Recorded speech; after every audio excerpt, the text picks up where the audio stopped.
আব্বা আমার একটা বিয়ে করায় দেন। ভাই চল ঘুরতে যাব।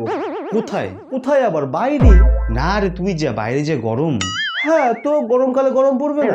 ভাই বাইরে রোদ দেখেছিস, পুড়ে যাব। তুই যাবি হ্যাঁ কি না বল। এই রোদের মধ্যে বেরোলে কালা হয়ে যাব। হ্যাঁ তো এখন তুই কথায় ফর্সা, এখনো তুই কালোই। এ ভাই, তোর মাথা খারাপ হয়ে গেছে, বাইরের আবহাওয়া দেখেছিস, এখনই রোদ এখনই বৃষ্টি।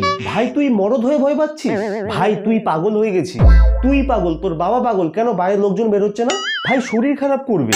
ভাই একটা কথা বল, এরকম আবহাওয়াতে কি পার্কে জড়ার সংখ্যা কমেছে? কাকুরা চায়ের দোকানে আড্ডা দেওয়া কমিয়েছে? পাড়ার কাকিমারা পরনিন্দা পরচর্চা করা কমিয়েছে? তাহলে আমাদের কাজটা কেন আটকে থাকবে? দেখ ভাই, আমার কোনো কাজ টাজ নেই, তোর যদি বেরোতে ইচ্ছা হয় তুই বেরো, আমি বেরোচ্ছি না। ভাই এটাও আমাদের কাজ। তুই যাবি কিনা? না। তাহলে কিন্তু তোর বাবাকে বলে দেবো তুই একটা মেয়ের সঙ্গে প্রেম করিস আর সিগারেট খাস। আরে সিগারেট খাই সেটা না হয় ঠিক আছে, কিন্তু প্রেম করি কোথায়?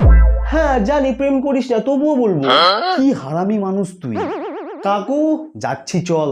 কাকু আবে শুয়োরের বাচ্চা, যাচ্ছি তো, চিল্লাচ্ছিস কেন? তাহলে চল। ভগবান তোকে নরকেও ঠাঁই দিবে না, দেখিস। এই যে আপনাদের বলছি, ভিডিওটা যদি ভালো লেগে থাকে অবশ্যই লাইক করুন। আপনাদের বন্ধুরাও কি এরকম হারামি একটু কমেন্ট করে জানান। আর এই ভিডিওটা সেই সব হারামি বন্ধুদেরকে শেয়ার করুন যারা সত্যিকারই এরকম হারামি। চ্যানেলটাকে সাবস্ক্রাইব করুন। দেখা হচ্ছে পরের ভিডিওতে।